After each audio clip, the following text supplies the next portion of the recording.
Assalamualaikum warahmatullahi wabarakatuh.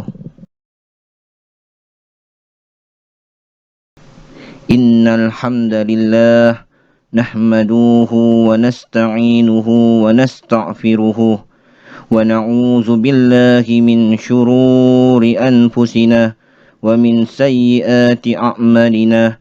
May yahdihillahu fala mudilla lahu ومن يضلل فلا هادي له وأشهد أن لا إله إلا الله وحده لا شريك له وأشهد أن محمدا عبده ورسوله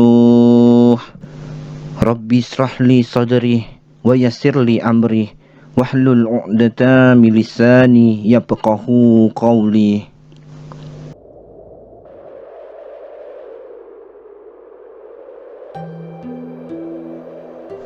Kisah Nabi Haskial yang dengan izin Allah Subhanahu wa Ta'ala menghidupkan 4.000 orang mati. Dan kisah ini Allah abadikan di dalam Al-Quran, di dalam surah Al-Baqarah ayat 243, di mana Allah berfirman, A'udzubillahi minasyaitonirrajim. Apakah kamu tidak memperhatikan orang-orang yang keluar dari kampung halaman mereka, sedang mereka beribu-ribu jumlahnya karena takut mati? Maka Allah Subhanahu wa Ta'ala berfirman kepada mereka, matilah kamu. Kemudian Allah menghidupkan mereka kembali. Sesungguhnya Allah mempunyai karunia terhadap manusia, tetapi kebanyakan mereka tidak bersyukur. Bila kita membaca ayat di atas, maka kita akan banyak menemukan tafsir-tafsir dari kalangan ulama-ulama, yang diantaranya adalah Ibnu Abi Hatim meriwayatkan dari Ibnu Abbas radhiyallahu anhu. Ia mengatakan, mereka adalah penduduk sebuah negeri yang bernama Dawardan. Dan itu pun diperkuat oleh riwayat Ali bin Hashim yang juga mengatakan, mereka adalah penduduk sebuah negeri yang bernama Dawardan, sebuah kampung yang terletak 1 parsah ke arah Wasit. Dan juga di dalam kitab tafsirnya Waqi Ibnul Jarrah yang juga meriwayatkan dari Ibnu Abbas radhiyallahu anhu mengenai firman Allah tersebut, A'udzubillahi minasyaitonirrajim.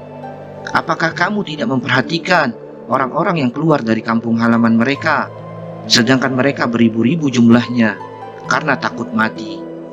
Waqi Ibnu Jarrah mengatakan di dalam tafsirnya, beliau mengatakan mereka berjumlah 4.000 orang. Mereka pergi untuk menghindari wabah penyakit yang bernama penyakit taun. Mereka mengatakan, kami akan pergi ke suatu daerah yang tidak ada kematian di sana. Yang dimaksudkan adalah mereka akan pergi ke suatu daerah yang tidak terjangkit penyakit taun itu sendiri. Dan ketika mereka sampai di suatu tempat, Allah Subhanahu wa Ta'ala berfirman kepada mereka, matilah kamu. Maka mereka semua pun mati. Setelah itu ada seorang nabi yang melewati mereka. Lalu Nabi itu berdoa kepada Rabb-Nya agar dia menghidupkan mereka kembali. Kemudian Allah Subhanahu wa Ta'ala meridhoi atau mengabulkan doa Nabi tersebut dan menghidupkan mereka kembali. Itulah sebab turunnya firman Allah, apakah kamu tidak memperhatikan orang-orang yang keluar dari kampung halaman mereka, sedangkan mereka beribu-ribu jumlahnya karena takut mati?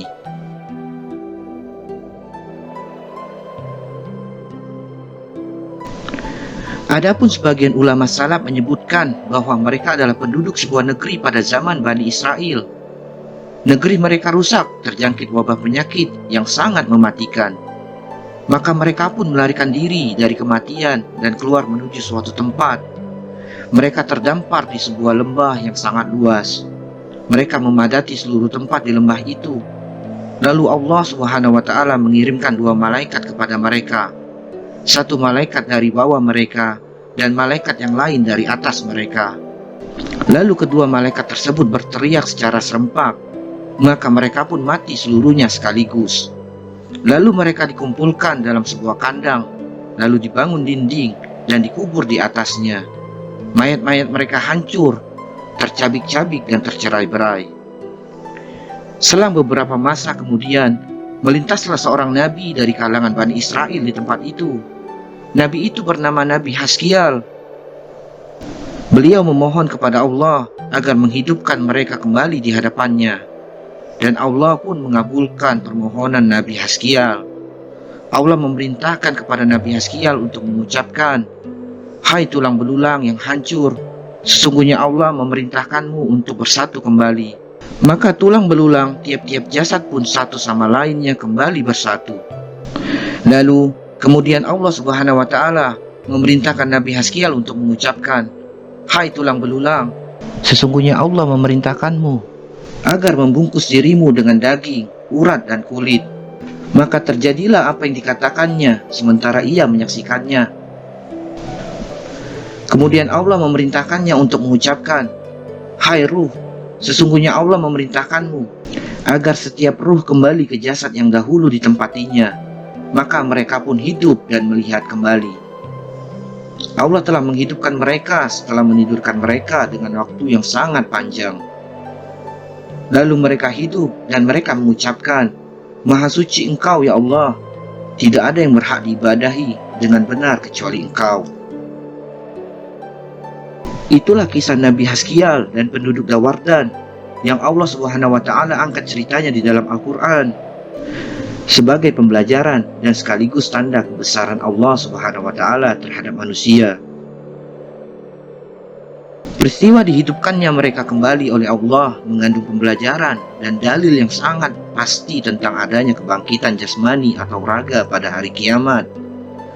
Allah Ta'ala berfirman, "A'udzubillahi minasyaitonirrajim."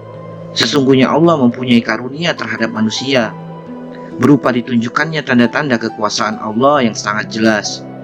Tetapi kebanyakan mereka tidak bersyukur atas nikmat dan karunia Allah kepada mereka, baik nikmat agama maupun nikmat dunia.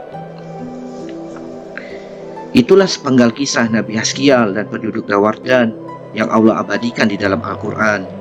Dan semoga kisah ini menjadi hikmah bagi kita semua sebagai peringatan bahwa Allah Subhanahu wa Ta'ala berkuasa terhadap segala sesuatu. Allahu a'lam bishawab.